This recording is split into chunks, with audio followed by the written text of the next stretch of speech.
Alrighty, screw it. So, the second night, or the third night of the Democratic National Convention was held. I saw a good chunk of it. I saw Kamala Harris' speech. I was being a shithead and didn't want to really hear it or care to hear it. The introduction of it, I was like, whatever. Maybe I'm just being an asshole because I'm disgusted by the fact that the Democratic Party has two people leading it who have a history of making our criminal justice system far worse than it needs to be. Biden did more damage on a national level, and Harris did enough damage within her state as Attorney General. Not to say that they aren't better than Trump. Of course they're better than fucking Trump. But these are issues I think should still be thought about and discussed. Not to say Kamala Harris didn't do good things as Attorney General. She did. I can't think of them right now. But I'm going to link a Jacobin article that I thought did a solid summary of Kamala Harris' legacy as Attorney General. So I guess I wanted to fucking make this video to say, yes, I'm going to be campaigning for Joe Biden. Yeah, I think that's it. I think the major issue I'm struggling with is how to not be a cynical shithead. That's the main issue I'm having. The more I look online, the more I read, the more cynical I become. And yet, I listened to something by a guy who wrote a book about Henry Wallace and the progressive, about the Democratic Party, the progressive movement within it, and how he brought up, well, initially, FDR wasn't this progressive champion. He had to be pushed. In fact, FDR, how this guy said, he needed to be pushed to the left. LBJ was very much the same. I find it difficult to be optimistic and yet to remain cynical at the same time, for the reason that there is still a chance that Medicare for All could happen under a Biden administration. Same with a Kamala Harris administration. Kamala Harris in 2018 did come out in favor of Medicare for All. Yes, she walked it back in the primary, but she did come out in support of it. She also co-authored the Green New Deal. So I guess I'm trying to be more nuanced on this matter to go, okay, people can change. People in power can attempt to make up for their sins. One of the things I gave Bernie Sanders credit for is that he recognized that his vote on the crime bill was a mistake. And how was he trying to make up for that mistake? By proposing as much criminal justice reform as possible to attempt to counteract the damage that happened because of that vote. And perhaps the same can be said for Kamala Harris and Joe Biden in their regard to the criminal justice system. Now, Joe Biden hasn't come out in favor of the Green New Deal, but Kamala Harris, who is his VP, was in support of the Green New Deal. So there is a reason to be optimistic about this Democratic ticket, and yet there are also many reasons to be cynical as hell. For example, Wall Street being in favor of Kamala Harris as a VP pick, and how Wall Street breathed a sigh of relief when Joe Biden picked her. That being said, there is a strong chance that Joe Biden could potentially be pushed to the left if he's picking someone who helped co-sign the Green New Deal, who was a supporter of Medicare for All, despite walking back on it. Look, I know the arguments against Joe Biden. I made the arguments myself during the primary.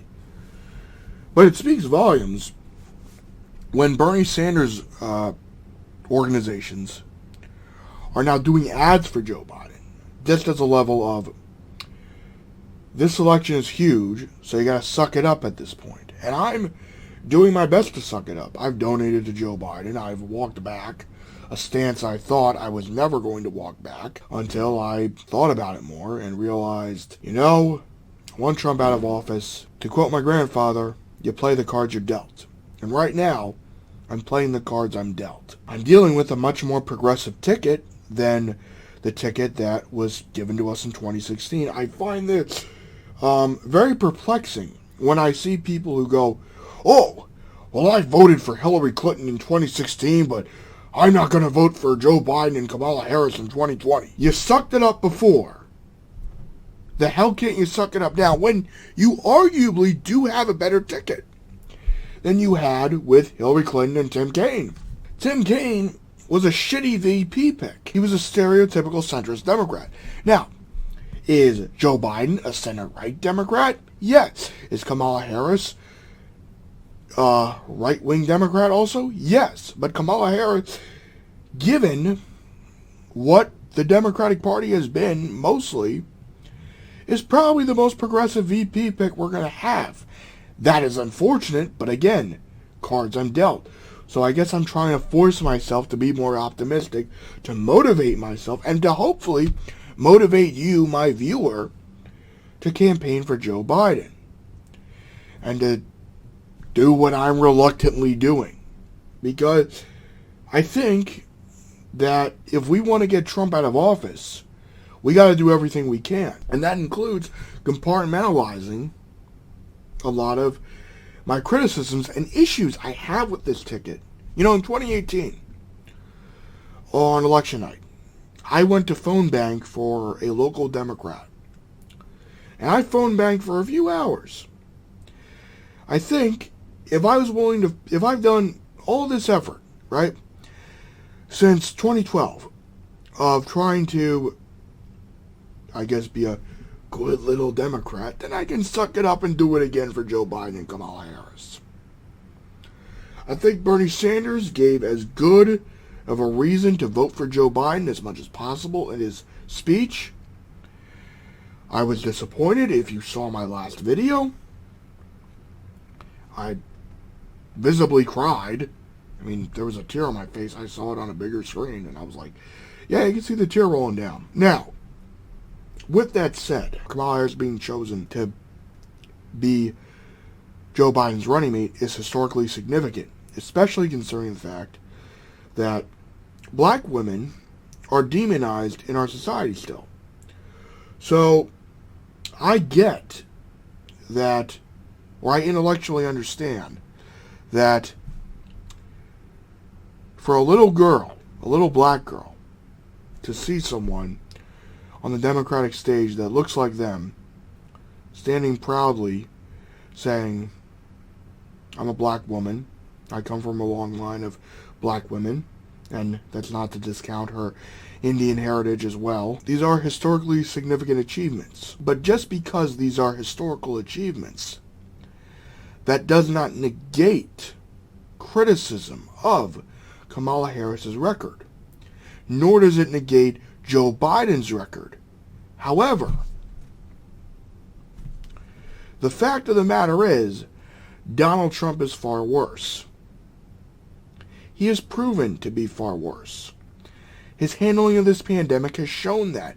His rollback of basic shit, like Obama's lukewarm regulations, is an example of that. The tax cuts are an example of that.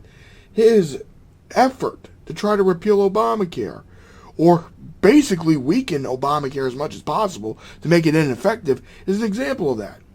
His rolling back of LGBT accomplishments, his hatred of trans people, his fascist way of governing, the way the Portland protests have been handled, the way he encourages police to violently brutalize protesters. The evils of Donald Trump outweigh the evils of Joe Biden. At the end of the day, it is called the lesser of two evils for a very good reason. I will make the case that Joe Biden is the lesser of two evils when compared to Donald Trump. Donald Trump's entire tenure as president has proven me right. My disappointment is that we could have had a much better ticket. I would have loved to have seen a Bernie Sanders and Nina Turner 2020 ticket. In fact, I was hoping that in the primary we were going to get that. It seemed so fucking close that we were going to get such a strong, progressive ticket that was going to break down the barriers. It would have achieved the same historical significance as what we are giving Kamala Harris credit for. I don't really know the tone of this video, if it is that of cynicism or indecisiveness, or if it is cautious optimism.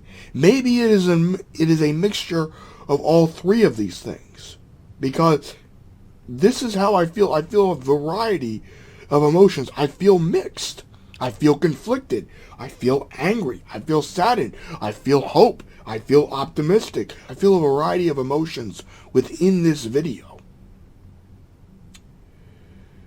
I want to try to push myself to suck it up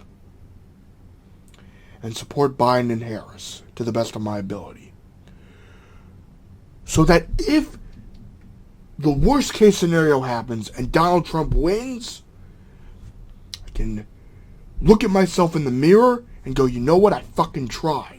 And once Biden and Harris are in office, I'm going to fight like hell to make sure they abolish ICE. They go after Trump's NAFTA reform, which was basically the Trans-Pacific Partnership. They support a Green New Deal. They fight for Medicare for all. I'm going to do my best as a citizen and as a goddamn American to do what I can to make it so that when I have children, they can have free health care. They can go to college for free. I know it's not really free, it's paid for by the state, but whatever. So, I think I've made my point, if I had one to begin with. With that in mind, live long and prosper and have a good day, and donate to Jews Against ICE and Black Lives Matter.